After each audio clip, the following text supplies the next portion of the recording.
Hey, what's going on, everybody? How you doing? I'm Dr. Boyce Watkins from Your Black World and the Black Business School. I hope you guys are having a good day. I'm going to give it a second. I'll give you guys a second to kind of chime in or to come into the conversation. It's a Saturday, and I'm feeling good. And today we're in the second day of our crypto summit or digital crypto gathering, if you want to call it that. Basically, we gather some experts and we're talking all about crypto and Bitcoin and everything else. We got people like Dr. Venetia Dutra, who is one of the few Black women on the planet with a PhD in finance, along with a lot of other experts from different backgrounds who are breaking everything down. If you actually want to attend for free, we got 2 more days left. You can go to bitcoin.theblackbusinessschool.com. That's bitcoin.theblackbusinessschool.com. Let me know if you can hear me and you can see me okay. I'm on a different Wi-Fi connection. I want to make sure I'm coming through all right. I see Alicia Lynch and Tiffany Mack Fitzgerald and Tariq and a whole lot of other people. Sam Sonata, how you doing? Good to see you, Sam. Let's see here. Who else is here? I'm trying to move this crap out of the way. I see AJ Branch. How are you doing, AJ? Let's see. I see Sheila. Hey, how you doing, Sheila? Okay, Tariq says we can see you. Okay, Bruce says good and clear. Brandon says she has that right. Give her what she's worth. Okay, let's hop into the conversation then, since it looks like you guys already have your opinion kind of put together. Basically, you know that there was this whole scenario with Monique last week where Monique was really kind of going back and forth with a lot of people about her pay. The situation started with her and Netflix, being upset that Netflix offered her $500,000, which I guess for her, she doesn't feel like that's a lot of money. A lot of regular people can't identify with that. They cannot identify with somebody who gets upset because somebody offered them $500,000. But in the universe of entertainment, $500,000 ain't a whole lot. If you're going on a platform like Netflix, the big actors, big celebrity types are making deals for 20, 30, 40, $50 million or things like that. Like we know about Chappelle getting his 20 million. I know about actors who've gotten actually a lot more than 20 million. Usually it's because they're affiliated with production companies and things like that. So Netflix is really paying big money to a lot of people that have big platforms that can bring a big audience. Now, the interesting thing about the Monique situation, I'm going to just jump right into this, is, that Monique is a person that has, left a lot of people kind of confused. I think that there are a lot of people that identify with what she's doing. In case you didn't follow, Monique was asking everyone to boycott Netflix because she felt that this $500,000 offer was discriminatory, that she was kind of being overlooked and being disrespected by the network. And I thought about this, right? And I said, she makes a good point in that being Black and being a woman usually means, according to most statistical data, in the workplace, you're not going to get what everybody else gets. But the problem, though, is that Amy Schumer is a woman, and she's getting paid very, very well, $13 million. Chris Rock and Dave Chappelle are Black, and they're getting paid very, very well. So what she's kind of arguing, I guess, is being Black and being a woman means that it's like crunch. You're not going to get anything from anybody, right? You get no credit for being anything. Maybe Chris Rock and Dave Chappelle got a premium for being men.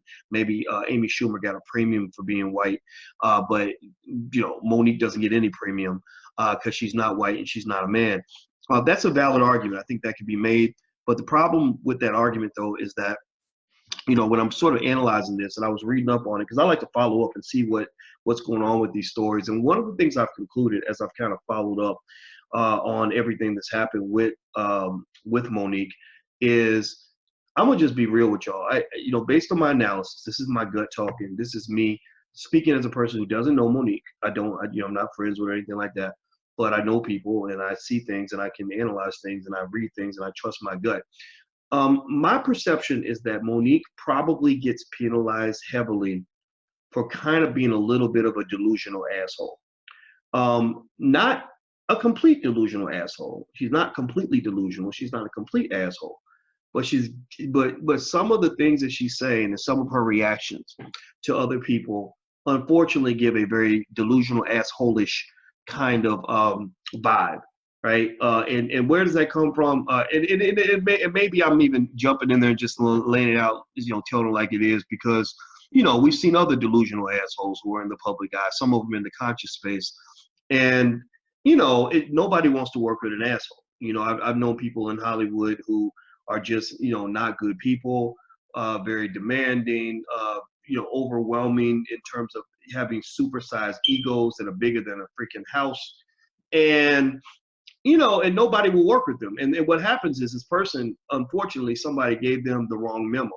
They gave them the memo that said, if you're talented or if you're famous, then everybody's going to want to work with you. If they think that you're great, then they're going to want to partner with you every chance they get. You're going to be invited to participate in whatever you want. You can write your own ticket. And the fact is that that's just not true. That is just not true. You know, and where do I get this perception? Okay, so here's the first thing. I'm reading up, you know, and since the Netflix thing started, Monique has been fighting with everybody. She got into a fight with Roland Martin, who's another guy who's on the arrogant side. I mean, I know Roland really well. I've had arguments with Roland. I'll tell you, Roland can be a real bitchy kind of guy. You know, he's smart though, very smart. Does a lot of good things for the community. But my God, I mean, I ain't never argued with a woman that got on my nerves more than Roland got on my nerves. Like, it was the craziest thing. That's why me and him ain't talked for years. But you know, but the thing was, in that particular situation, you know, I saw her kind of going at it with Roland, and then you saw Charlemagne. You know, Charlemagne, I guess, named her Donkey of the Day. So then she's going at it against Charlemagne, you know, attacking him and saying, "Oh, you must not like black women." No, maybe he just don't like you. Maybe he's just talking about you. He ain't talking about all black women. He's talking about you. And then there was this other stuff kind of happening. I saw this interesting little clip. Actually, I'll show you guys a screen share. This is this guy named John Murray, who does kind of celebrity kinds of commentary on what's happening in Hollywood, stuff like that. John's been in the game for a long time. I knew him back. I was at Black Voices when John was there. I never met him though, but we know of each other. And there's a little clip that he shared. I'm gonna show a little clip of his little live stream that you guys can hear. You won't be able to see his face because the video is kind of long, but all you need to do is hear his voice. So let me share this with you so you guys can kind of hear some of this. I thought this was like interesting information in terms of kind of understanding what might be going on in this dynamic. So check this out. Hold on, let me make sure my audio's up and everything. Give me a second, guys. All right. So I went and watched the broadcast, and I listened to this woman completely recharacterize a radio interview that we did in 2015. That's 3 years ago. One for the Father, one for the Son, one for the Holy Ghost. 3 years ago. And on the radio interview, we were on the radio interview together because I had done a report on Cafe Mocha Radio, just kind of talking about during my time on the Tom Joyner Morning Show, when I had a front row seat to award show season, and I chronicled Monique's bad behavior in Hollywood and how she was setting herself up to be in a position where she wasn't going to work. And on the radio, I said during my time on the Tom Joyner Morning Show, if she keeps doing the way she's doing, she will never work again in this town. And lo and behold, I'm nobody's prophet and I ain't nobody's psychic, but who knew I was right? So here we are in 2015. Monique did an interview with the Hollywood Reporter. So I'm gonna go ahead and pause it right there. But and it wasn't just. But I hope you guys kind of caught that. You know, and John pretty much said that, you know, years ago when he was observing, you know, Monique's attitude, you know, her behavior and how she was interacting with people, you know, years ago, you know, he was saying she's not going to work in this town. Like, she's going to get blackballed. Nobody's going to want to work with her because, again, the delusional assholishness might be, you know, quite prevalent in terms of, you know, how she sees herself and how she sees the world. You know, and now I'm not sitting here trying to say that Monique is automatically, definitely, unconditionally a bad person, but you'll see interesting little tweaks of arrogance kind of pop out sometimes in the interview. Like she'll kind of start off real humble, like, yes, brothers and sisters, and I love you to death, and da da da. But then she'll jump out and she'll say something like this, like she said on Sway. Y'all remember this when she said, "I'm the most decorated comedian alive." I don't know if that was her defensiveness talking, but it's clearly delusional, right? It's clearly a questionable statement. It's clearly an arrogant statement. It's clearly a disrespectful statement. So now you got a whole lot of comedians out here. You got Eddie Murphy that's like, what'd you say? You know, Dave Chappelle's like, what? I mean, all the comedians have been in this game for 20, 30 years who were on the circuit, on the road, out doing their thing, doing comedy specials, doing, really doing stand-up. Like Monique I didn't even know, when I heard Monique was being considered to be a stand-up comedian on Netflix, I was like, I didn't even know Monique did stand-up. I've never seen her do stand-up, but I guess that's right. I guess all the comedians start off with stand-up. But I couldn't believe that she said, I'm the most decorated comedian alive. I think that what she was maybe referring to was her Academy Award, but even then, you have to be intelligent enough to know that there's different measures of what it means to be decorated, right? There's a whole lot of people who ain't never gonna win an Oscar who get far more respect than Oscar winners, right?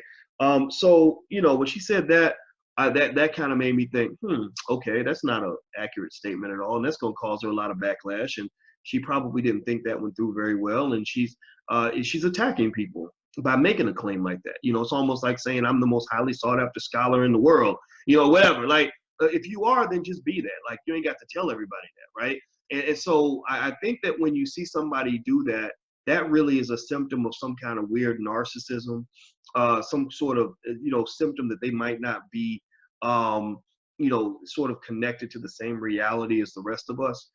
Something that says that they have some sort of insecurity that they're constantly dealing with, that's leading them to feel the need to sort of push stuff in people's faces. And so anyway, I'm just gonna say it. I kind of think that that first of all, Monique asking Black people to boycott Netflix, that ain't gonna happen, right? Ain't nobody gonna shut off the Netflix account. Netflix is too powerful. I think from a personal standpoint, it was very, very bad strategy for her to try to go public and to think that she can tear down on Netflix. Again, that might be another sign of delusions of grandeur. Delusional. You see, let me explain some of this to you. I am not as famous as a Monique. I probably never will be, nor would I care to be. But there's something about a little fame and a little popularity that can really cause a person to lose touch with reality. Fame makes people feel, and I've seen it happen, they really feel that because everywhere they go, people recognize them. Everywhere they go, people know who they are. They get all this respect. It can make you feel like you're invincible. It can really make somebody feel like, oh, I can do anything. I can say anything. I can make the masses do whatever they want. They forget that there's literally thousands and thousands of celebrities that all of us keep inside our head. Like if I was to say to you, who's Todd Bridges? You'd be like, oh, that's the guy from Different Strokes. You remember him, but right before I said his name, were you even thinking about Todd Bridges? Was Todd Bridges anywhere on your mind? Have you mentioned Todd Bridges at all this week? Have you mentioned him at all this month? Probably not, unless you're a weirdo, right? Most people don't think about Todd Bridges on a regular basis, but a lot of people know who Todd Bridges is. So there's a lot of celebrities out here. There's a lot of people that can say, I'm famous. And when you get in that vacuum, where everywhere you go, because I see it myself, when I go to LA, London, New York, etc., people recognize me on the street all the time, but I have to reconnect to reality and remember that, yeah, I'm known, people know who I am, but that doesn't put me on the scale with a Will Smith or with a Barack Obama. I know this, right? And so I think sometimes with celebrities, you have them really think like, I am so powerful, I can get all the Black people to boycott Netflix. They ain't trying to hear all that. Ain't nobody caring about your little $500,000 contract with Netflix. Ain't nobody. Dave Chappelle couldn't get Black people to boycott Netflix. They'd be like, man, please, you better get on out of here with that. I don't even think Barack could get Black people to let go of their Netflix account. I really don't. I think it would be very difficult. Maybe he could do it, maybe, and he's known by hundreds of millions of people, if not over a couple billion, but it would still be a tough sell. So the idea that Monique, a person who really hasn't been that relevant, recently for the last few years, the fact that she even thinks that she has the power to get all Black people to boycott Netflix, and the fact that she even thinks that she is the most decorated comedian alive, that really says that there's something there that speaks a little bit to arrogance. It speaks a little bit to, I am the greatest. I deserve Amy Schumer money. I deserve Dave Chappelle money. And it just, that's just not what everybody else is seeing. Now somebody's saying, Lori's mentioning that Netflix offered her $3 million if she auditioned. Now that's what I also read. I did read that. I didn't bring it up because it hasn't been sort of confirmed in areas other than like media takeout and stuff like that, and where they mentioned sort of this anonymous source with Netflix who spoke on the condition of anonymity. I'll tell you what it was, but you just know you got to consider the source. Media takeout, sometimes they right, sometimes they're not. But I think they were repeating something that was reported somewhere else. But basically, that's what the chatter was, that Netflix was ready to give her $3 million if she would do an audition. And they claimed that Monique didn't want to do the audition. She said, it's insulting for me to have to audition. I'm not going to do that. Now, if that's true, then that confirms it. That kind of puts the nail in the coffin on the arrogance tip in my mind, because I think that, the fact that she's would say something like that, if she said it, it's consistent with kind of what you heard John say, that John was watching her. John, John, I don't know a lot about John as a person. I never met him, but I know John's serious about following around and paying attention to what celebrities are doing. And if John is writing notes on your behavior and he goes out of his way to specifically say that if she keeps acting like this, she's going to get blackballed, I believe there's something to that. And that can't be, and when you conjoin that with all the other accusations in terms of people kind of lining up and saying, yeah, I'm not going to work with it. Oh, yeah, this is what she said. Oh, yeah, she did this. It sounds like a little bit more than just, her being picked on, right? And again, I mean, I don't think she did herself any favors by saying that I'm the most decorated comedian alive. That's it, So I think this is a good lesson for everybody. If you're trying to do business, if you're trying to form or join any sort of coalition, if you're trying to join partnerships with other people, if you're trying to get people to hire you, no matter how good you get, no matter how successful you are, no matter how great you are at what you do, don't turn into an asshole. There is never an excuse to be an asshole. There just isn't. Because what's going to happen is, even if you're super talented, if you're not good to work with, if you don't make the people around you feel good about being in your presence, then they're not going to work with you. They're not going to work. They're not going to have you work for them. They're not going to work for you. So a lot of people get that wrong. They think, well, if I'm the boss, I can do whatever. I go through that with my company. My company's called Boyce Watkins Enterprises. So if anybody's the boss, y'all know who the boss is. Ain't no question about who the boss is. I walk in the room. The meeting starts when I arrive. When I get there, I tell everybody to be quiet. Everyone's quiet. So I've got that authority as the boss, and it's fine. It reminds me of when I was a teacher. You have the same authority as a teacher. But what you learn over time is that even when you're the boss, you're never the complete, absolute, unconditional boss. There's never a point where you can just shit on people and think it's not going to come back to you. If you go through life constantly shitting on people, eventually some shit will land on top of you. Eventually, somebody's going to take that shit and throw it right back in your face, and you're going to end up with a whole bunch of problems. So I've had people come to me and say, well, you're the boss, so why don't you just go tell them what to do and da-da-da. And I'm like, no, I have to show respect for the people who work for me, because every action I commit to has a consequence, it has a reaction. And I think that's an important rule to understand, whether it comes to business relationships or even your personal relationships. Some of y'all in relationships where you're mistreating the person you're with because you think you can get away with it. You think that because your husband signed on the dotted line and said he's going to stay married to you, that you can ignore him, disrespect him. You can, not worry about what you look like. You can just do all these things that are going to make you unattractive. Well, no, he can divorce you just like he signed on to marry you. He can sign on to divorce you. Same thing about treating your woman. So what I think that I've seen is sometimes with actors and celebrities is that sometimes your head gets filled with so much smoke that you really think you can kind of get away with anything. You can do anything to anybody. That's where that whole Me Too movement started, because you got men that really literally think they can rape you, they can harass you, they can do, grab your ass and all this other stuff, and that you're not going to do anything because they have power. And I just really believe that stuff does come back to get you. And I think that with Monique, I don't know if it was winning the Oscar that got her, that filled her head up. I don't know if it was just being a celebrity that filled her head up. I don't know, but whatever it was, if it started as a righteous mission, it doesn't look righteous anymore. It looks like she's kind of this arrogant prick that is going public to get support, because she's lost all her support in private, because she hasn't done enough good by enough people that there are powerful people that will go to bat for her. I don't think because really, if you're really a good person, you really help these people and work with them and been very supportive of them, then maybe some other big name celebrities will step out and say, you know what, I support her.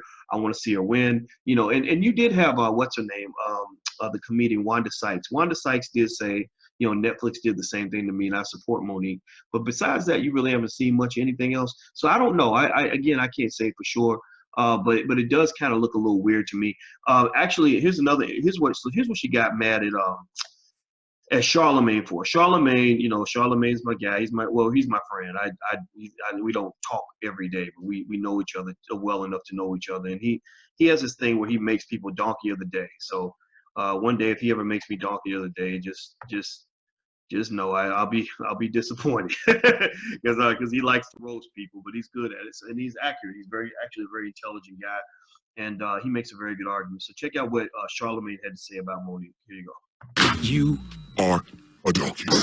Yes, Donkey today for Monday, January 22nd goes to the legendary Monique. She is a legend. We're not going to take that away from her. Drop one of the clues bombs for Monique, okay? Now, if you haven't heard, Monique is calling for a boycott of Netflix, claiming race and gender bias because she was offered $500,000 to do a comedy special, and she feels like that was too low. Let's hear what she had to say. I am asking that you stand with me and boycott Netflix for gender bias and color bias. I was offered a $500,000 deal last week to do a comedy special. However, Amy Schumer was offered $11 million, Chris Rock and Dave Chappelle $20 million.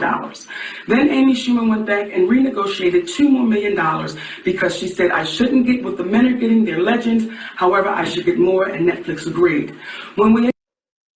Oh, sorry guys. Charlemagne, say the gang, dunk it up. Okay. Now, if you have... I am asking that you stand with me and boycott Netflix for gender bias and color bias. I was offered a $500,000 deal last week to do a comedy special. However, Amy Schumer was offered $11 million, Chris Rock and Dave Chappelle $20 million. Then Amy Schumer went back and renegotiated $2 more million because she said I shouldn't get what the men are getting, they're legends. However, I should get more, and Netflix agreed. When we asked Netflix to explain the difference, why the money was so different, they said, well, we believe that's what Monique will bring. We said, well, what about my resume? They said, we don't go off of resumes. Then we asked them, what was it about Amy Schumer? And they said, well, she sold out Madison Square Garden twice, and she had a big movie over the summer. Is that not Amy Schumer's resume? Let me back that up a little bit. I'm going to play it one more time because I heard something here. I want to analyze it. It was so different. They said, well, we believe that's what Monique will bring. We said, well, what about my resume? They said, we don't go off of resumes. Then we asked them, what was it about Amy Schumer? And they said, well, she sold out Madison Square Garden twice, and she had a big movie over the summer. Is that not Amy Schumer's resume? And then Netflix said, by the way, we believe Monique is a legend too. Why shouldn't I get what the legends are getting? Please stand with me in this boycott of Netflix. I love us for real. First of all, I don't understand how she's claiming race and gender bias when Chappelle and Rock, two black people, both got paid. And Amy Schumer is a woman. She got paid. Maybe she needs to be more specific and say bias against black women. But it's all kind of contributing factors that go into these people getting this money and Monique not getting this money. Okay, number one, this is a what are you doing for me right now kind of industry. I'm not about to give you millions of dollars based off an old resume. Yes, we understand Monique is Monique. Okay, I hear a lot of people saying Dave Chappelle got $20 million from Netflix and he hasn't been around for years. Not true. Okay, Dave came back in 2014 and hit the road. He was selling out Radio City Music Hall back then. He hosted SNL. It was one of the highest rated SNLs of all time. So when networks see it's still a demand for Chappelle, on top of the fact he's a legend, then it becomes a bidding war between all these networks. And that's probably why Netflix had to cut the check like that. Same thing with Chris Rock. He's been on the road selling out shows across the world for his Total Blackout tour. He's got a relationship with HBO. So I know they came at Chris with an offer, okay, with a high number. So Netflix had to compete. So another bidding war happens, okay, on top of the fact he's on the road selling out theaters, on top of the fact he's Chris Rock. That's why those numbers get so high. Amy Schumer, I don't find her funny at all. Okay, she's got me blocked on Twitter right now because I've said things like that. All right, but you foolish people have to understand funny has nothing to do with it. Amy sold out a worldwide tour in 2016, a #1 movie with Trainwreck, a New York Times best-selling book, and she had a special on HBO. So I'm sure HBO tried to get her new special as well. So it creates yet another bidding war on top of the sold-out shows around the world, on top of the movies and books and the brand of Amy Schumer, and you know Amy being white hot right now. That's why they get these high numbers. Yes, Monique is Monique. We understand she's a legend, but you're not just negotiating based off your old resume. You're based off your current market value. Boom. There you go. Charlemagne hit the nail on the head. It's about market value. That's it. When Netflix, and this is a great business school lesson right now. Now we about to go to the Black Business School in our minds because I want you guys to kind of understand what's happening here. Netflix companies like Netflix don't really give a fuck if you got a resume or if you don't have a resume. It's like caring about whether or not you have a bachelor's degree. Like, what if they told you, well, we would have Dave Chappelle on, but he didn't actually graduate from college, so we don't want a non-college graduate to do a comedy special on our network. That would sound insane. Why? Well, because who cares if he went to college or not? What matters is the fact that he can sell tickets, he can get viewers. He has proven that he can get eyeballs on the comedy special that they pay him to do. That's what they pay attention to. Will Smith is very hot right now with Netflix because he was part of that movie Bright. Movie Bright got 11 million viewers in 3 days. So I'm sure that when Will and his company go back and negotiate with Netflix, they can bring up the magic numbers that were brought in through Bright. And Netflix says, wait a minute, when he brings in these millions of people, that's more subscribers for us. That translates to revenue. So they'll probably sign him for an even bigger deal the second time around. So I think that what appears to be happening is that Monique is not showing a clear understanding of the importance of market value in the negotiation. She's making reference to the fact that she won the Oscar. Who gives a fuck? Like, an Oscar is nice to put on your shelf, but it means nothing if it doesn't translate into dollars and cents. It doesn't mean anything to a Netflix. They're like, okay, who are people gonna watch? There are lots of Academy Award winners that nobody cares to watch because they might bore you half to death. I think she mentioned, this idea of being a legend. Well, okay, you might be a legend, but that doesn't mean that you're gonna be relevant right now. That doesn't mean that you can go on Netflix right now and do your number one job, which is to make money for Netflix. So I think that Charlemagne, he just laid it out very clearly. He said, look, Amy Schumer ain't even funny, but Amy Schumer is a great person to sign because somebody thinks Amy Schumer is funny. She has sold out, major venues.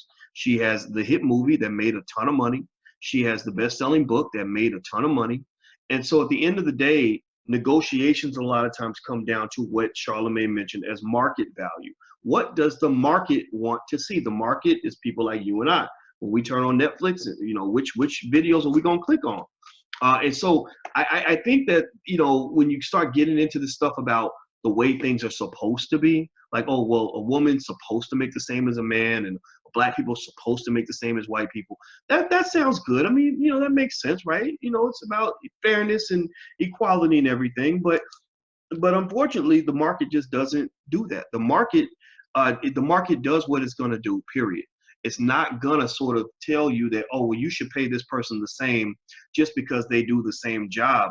No, if two people do the same job and one person is going to make you $10 million for doing that job and the other person is going to make you $1 million for doing that job, then you're going to pay more to the person that's going to bring in $10 million. In America, most of the time you get paid based on what you generate for somebody else. That's why you and I can work for 1,000 hours straight, and an actor might do, like a Denzel Washington might work 30 minutes. Who's going to make the most money? Denzel will make the most money because Denzel can bring in a tremendous amount of value. In fact, I had a conversation with my daughter about this not too long ago. I said, when you're looking at your performance within a company or justifying getting a raise or your value with the company, don't base it on how hard you work. Nobody cares how hard you work, how many hours you work. Like, that's nice, but that's not what matters. What matters is, are you adding value? Because if you have a person that adds value who does very little work versus a person who adds no value, who's working their ass off, then that's a waste of time. I've had people come back to me, even in my own company, come back and we'd say, well, did you get the job done? Did you sell the product? And they're like, no, but what I did was I worked 30 hours last week and I worked 20 hours the week before and I worked 14 hours a day for the last 5 days. And they give us this crazy report of how many hours they work. And I'm sitting there laughing because I'm like, this person clearly doesn't understand market value. They clearly don't understand what it means to add value. And so I come back to them like, well, sounds like you're wasting your time. Because we still gonna have to let you go because you're not getting the job done. If you get the job done, Nobody cares how many hours it took for you to do it. All they care about is the fact that you're adding value. So Monique can say, I've been in this game for a long time. I'm a legend. I won an Oscar. I'm Monique. Look at me. I'm going to be working just as hard as Amy Schumer. Yeah, that's all wonderful. But at the end of the day, the question is, what are the numbers going to be? Where is the market value? So if Monique came up and said, I've been on tour and I've been selling out venues all around the world. Here's proof. Then that adds value. Okay, that's interesting. And then she says, oh, and I was in a movie. She was in the Will Packer movie. This Christmas, Just Christmas, whatever it was. It was a good movie. She did a great job in that movie, by the way. The movie made this much money. Oh, well, that's interesting. Oh, and by the way, I put out a best-selling book last year, and we sold 1 million copies. Oh, really? Okay. Oh, I see. Okay. Well, and then at that point, she does that. And then she goes to the other networks, goes to Sony, goes to Paramount, goes to, Warner Brothers, and makes the same pitch. The next thing you know, Sony is bidding against Netflix. Netflix is bidding against Warner Brothers. Warner Brothers is bidding against Paramount. And Paramount's bidding against Disney because everybody's trying to get Monique because they all know she can add value. It ain't about whether they like you or not. It ain't about race and gender as much as it's about whether or not they can actually profit from having you as a part of the company. So Monique didn't have any leverage in any of those categories. I'm willing to bet, I bet your ass, that when Dave Chappelle went to Netflix, that was not his only offer. I bet his manager had him pitching, or they probably went to that with that same concept to about 4 or 5 different networks. And one said, oh, we'll give them 5 million. Somebody else said, no, we'll give them 10. Somebody else said, well, then you went back to the other one and said, well, they said they're going to give us 10. What you going? We'll give them 15. And then another one said, no, we'll give them 20. That's how your value goes up. It's just like the stock market. The value of a stock is not a number that you pull out of your ass. Values on the stock market come from the highest price that someone's willing to pay for that stock. The value of your home is not a number that you just make up because you think because it's a beautiful home, it should be worth $400,000. No, the value of your home comes from the market value. It comes from, what is somebody willing to pay for this house? If nobody's willing to pay $400,000 for your $400,000 house, then you ain't got no $400,000 house. You got a $300,000 house or a $350,000 house. You ain't got no $400,000 house. So same thing's true on your job. If you go out and you say, oh, well, I only make 50,000. I should be making 80,000, and this is how hard I work, and I should be making more. Stop talking about what should happen. Give them some proof. Go to another company, get an offer for 80,000, put it on the table, and say, this is what they offered me. I'm gonna give you a chance to match it. If you don't want to match it, that's okay. But this is the number that they're willing to pay, and I just want you to be aware of that. And then they're gonna go, oh, so that must be what you're worth, right? So ultimately, I don't really see, I think just in terms of just negotiating, I'm just wondering who's negotiating on Monique's behalf.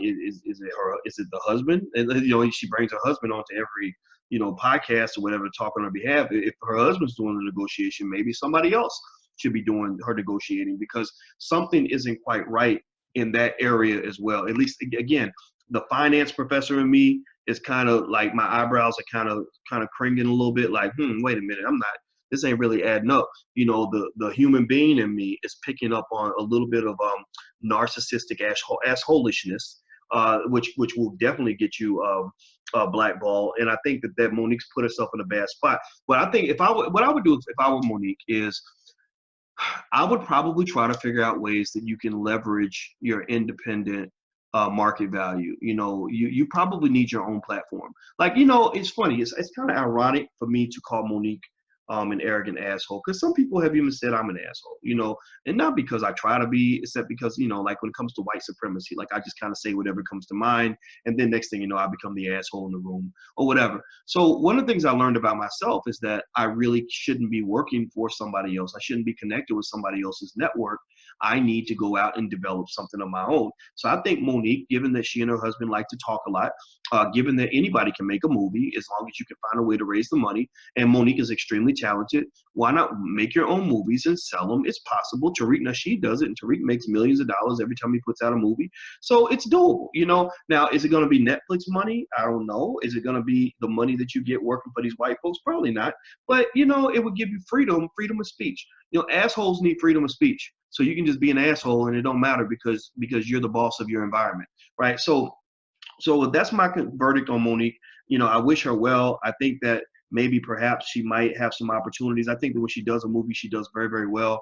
I just think that she's handled this whole situation all wrong. I mean, my conclusion on this has evolved over time as I've sort of looked at more and more evidence, and I kind of think that there's something that just ain't right with the way all this is going down. All right, so I'm gonna have to run out of here in a minute. But by the way, I want to remind everybody that Cheryl Urban is collecting information on, if you know of any African-centered schools around the country, please email teachourownchildren@gmail.com. That's teachourownchildren@gmail.com. And Cheryl, if you're in here, do me a favor, make sure that you include everybody that's educating Black kids, not just the African-centered schools. Get a database of all the Black schools. So if they're not African-centered, don't throw them out. Like, you don't have to be African-centered to educate Black kids. I want to make sure that's 100% clear. And I know Cheryl's created a nice interactive map of all the African-centered schools around the country. And I want the schools that you know about and the schools you believe in to be on this map so that people can enroll their children, so these schools will get financial support. Also, at the end of this month, we're going to give $5,000 away to one of these schools. I'll let you guys know which school we pick. We'll do this probably in the next actually 3 or 4 days. So it is going to happen. There's no question about it. Also, don't forget, this weekend we're doing a free cryptocurrency weekend that's all digital. You can actually come in, you can watch it from home. If you go to bitcoin.theblackbusinessschool.com, you can actually join us. That's bitcoin.theblackbusinessschool.com. And we actually have 2 more days left. Last night was really, really good. Last night was amazing. Ask anybody who was there. And if you were there and you're in this live stream, please say something so other people can see your comment, because I want other people to hear how great this stuff is, so they don't think it's just some, people just running their mouth or selling snake oil. Like, the stuff that we have in place is really, really powerful. And I guarantee if you're exposed to it for a while, you're going to love it. It's going to evolve your thinking, and you're really going to grow from it. So go to bitcoin.theblackbusinessschool.com if you want to take a look. All right. So now what I want to do is I'm going to give away $50 worth of crypto. So if you have a Coinbase email address, put your email in here, and I'm going to pick an email address. And just because you wrote it in there before I started talking about it doesn't mean you get an advantage. So I saw some of y'all wrote it in there fast. So just so you know, I'm going to wait until everybody else puts in their email address before I pick one. So as you know, every day we give away $50 worth of Bitcoin. We do this every day. We meet on my Facebook page at facebook.com/Dr. Boyce Watkins. That's facebook.com/Dr. Boyce Watkins. All right. So the person I'm going to pick today is going to be, I'm going to go with Keith Urban. Keith.Herbin@gmail.com. All right. Now, since I did cuss a little bit, I'm going to go ahead and put a little bit of money in a square jar, and I'm going to go ahead and pick one more person. And that person is going to be DeAndre Smith, and that's NATUREBOIDRE@gmail.com. All right. So everybody give a digital congratulations to Keith and my other brother, his name is DeAndre, for winning today's $50 Bitcoin giveaway. I will be giving away Bitcoin every single time I do my podcast, at least $50 worth, and then sometimes I'll give away more depending on how much I cuss. If I'm in a big cussing mood, I punish myself by giving away more of the crypto, because I'm trying to actually wean myself off of it, but it's hard to do. So anyway, I'm gonna go, guys. By the way, in case you didn't know this too, the stock market has been on a really big tear. The stock market actually hit another record high recently, but it's been hitting record highs for about the last 12, 13 years. You really want to learn how to invest in the stock market, because if you want to know why the rich are getting richer and the poor are getting poorer, it's because the rich are investing in the stock market. Poor people aren't. They feel like it's not for them or whatever. But the thing is, you have apps where you can get started investing with $5 in 5 minutes. So I actually have a class where I teach everything you want to know about the stock market. I'm developing right now. This morning I was working on the certification system where I'm going to have a set of exams you can take where you can get a certification from the Black Business School and from me saying that you've gone through my program, so that it'll help you, when you're forming partnerships, when you go get a job, things like that, because we know that we have a certain amount of capital in the Black community where people respect our name, they respect what we know, and if you've been certified by us, that can help you propel your career forward. So if you want to take a look, you can actually do a 30-day free trial account in the Black Stock Market Program by visiting theblackstockmarketprogram.com. That's theblackstockmarketprogram.com. So feel free to go take a look and give it a try. All right, I'm out of here, guys. Have a great day, and it's good talking to you, and I'll talk to you soon. Bye-bye. Peace.